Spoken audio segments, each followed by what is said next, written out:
Selamat pagi sahabat Saroha yang dikasihi Tuhan kita Yesus Kristus. Sebelum kita mendengarkan firman Tuhan untuk hari ini, kita terlebih dahulu berdoa. Kita berdoa, kasih karunia bagimu dan damai sejahtera yang dari Allah Bapa di dalam Kristus Yesus Tuhan kita. Amin. Sahabat Saroha yang dikasihi Tuhan kita Yesus Kristus dimanapun Anda berada, pada hari ini kami mau mengucapkan selamat ulang tahun buat saudara-saudari kami yang berulang tahun untuk hari ini.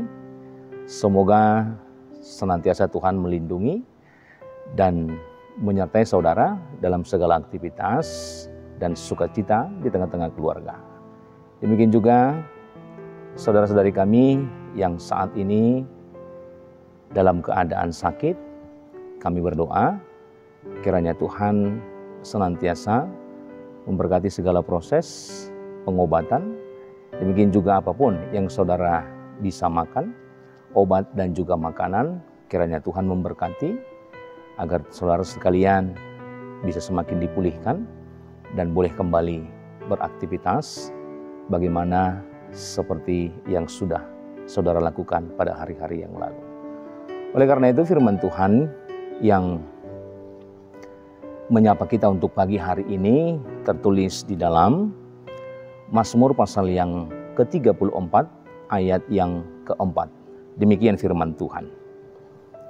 Muliakanlah Tuhan bersama-sama dengan aku, marilah kita bersama-sama memasyurkan namanya. Demikian firman Tuhan.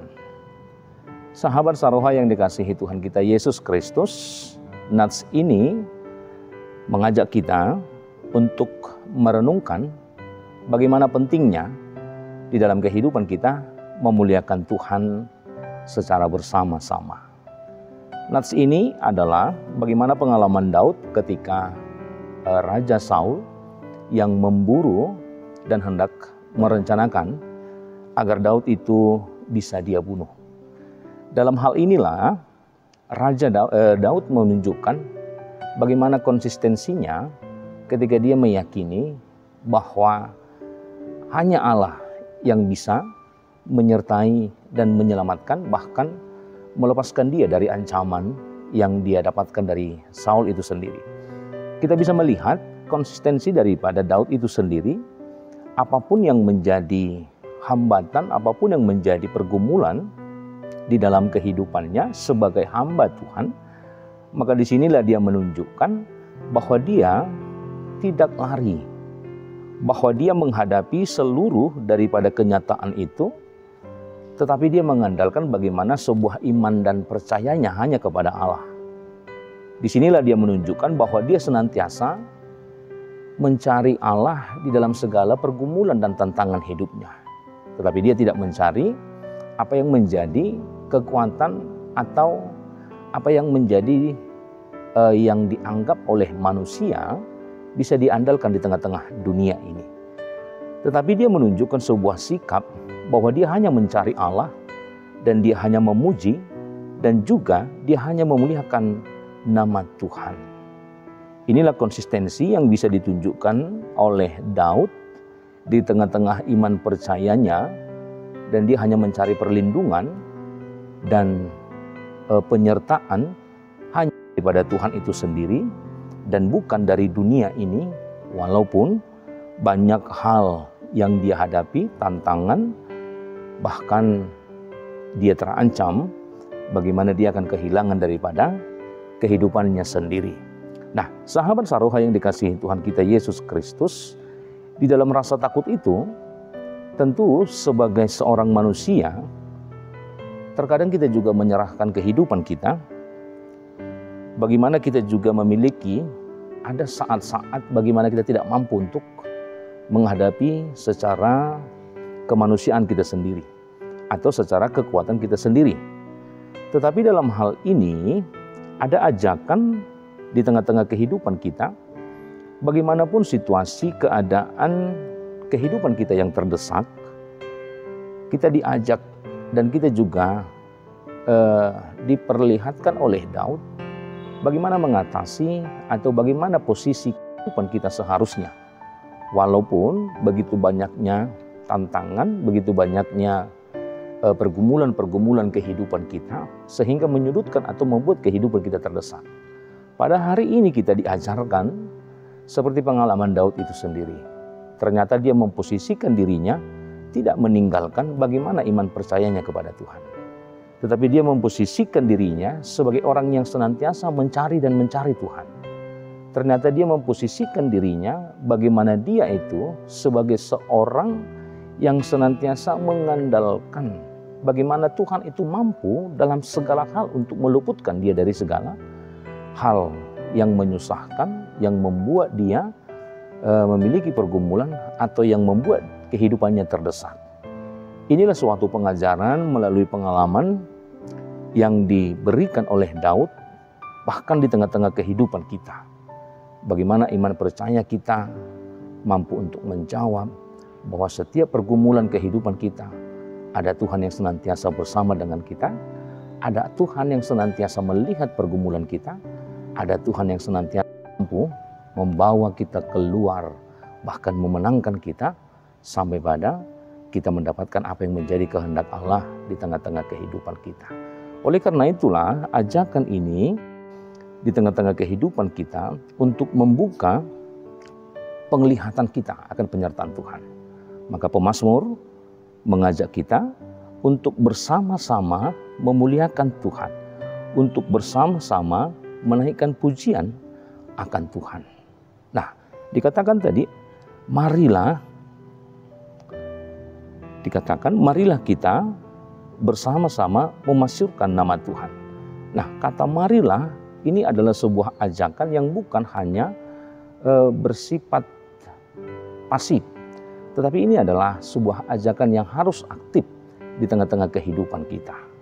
Sebuah tindakan yang aktif menunjukkan bahwa kita harus bertindak dan juga kita harus berpartisipasi dalam segala aktivitas ibadah, dalam segala aktivitas kehidupan kita. Bagaimana kita bisa menonjolkan perangai, perbuatan, dan buah dari kehidupan kita, ya senantiasa kita hidup di dalam Tuhan. Maka kita sudah bersama-sama memuliakan nama Tuhan, baik perkataan, perbuatan, saling mengasihi, bagaimana kita juga berlaku adil, bukan hanya kepada beberapa orang, tetapi bagaimana kita bisa melihat semua orang itu adalah dari kepemilikan Allah, sehingga kita mampu untuk bertindak sama bagi orang-orang lain di tengah-tengah sekitar kita. Maka dalam hal inilah kita bisa melihat kemuliaan Allah di tengah-tengah kehidupan kita. Sehingga dalam apapun situasi yang kita hadapi, kita mampu untuk memberikan yang terbaik, baik di tengah-tengah kehidupan kita sendiri, dan bagaimanapun juga di tengah-tengah kehidupan orang-orang yang ada bersama-sama dengan kehidupan kita. Oleh karena itulah, Mazmur ini mengingatkan kita bahwa ternyata iman bukanlah perjalanan yang harus kita lalui sendiri, tetapi ada ajakan, sehingga ada kekuatan, ada sukacita dan keindahan ketika kita bersama-sama dan kita bersatu, tentunya dengan saudara-saudara seiman untuk meninggikan nama Tuhan. Sehingga dengan demikian kita bisa mencari sebuah kesempatan yang tentunya untuk memuliakan Tuhan secara bersama-sama.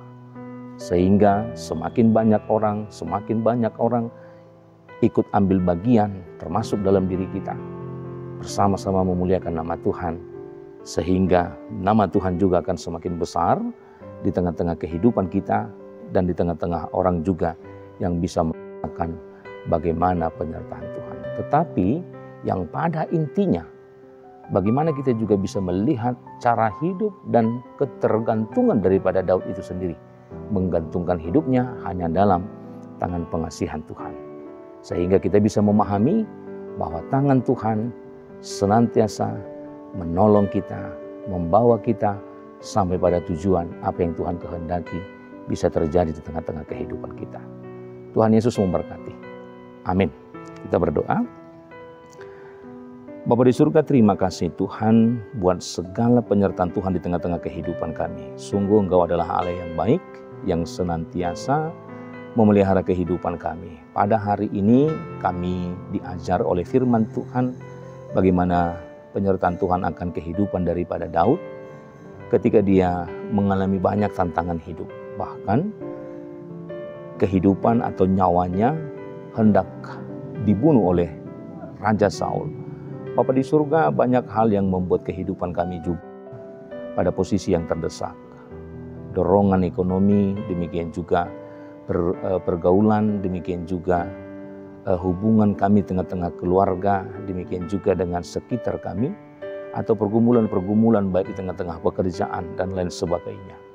Terkadang dalam segala kelemahan dan keterbatasan kehidupan kami merasa kehidupan kami dalam posisi yang terdesak. Tetapi kami yakin dan percaya inilah sebuah iman kami kepada Tuhan. Kami yakin dan percaya bahwa Engkau senantiasa bersama-sama dengan kami.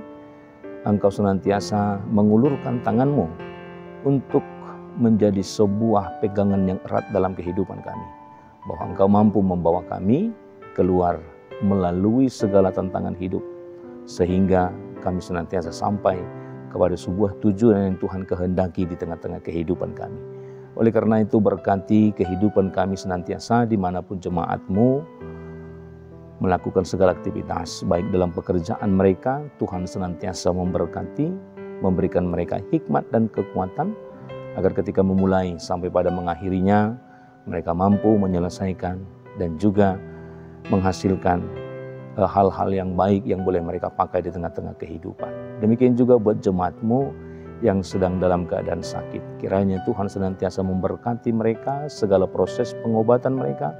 Kiranya Tuhan senantiasa memberkati itu, agar mereka kembali mendapatkan pemulihan yang daripada Tuhan, dan mereka boleh melakukan segala aktivitas yang sudah mereka lakukan pada hari-hari yang lampau.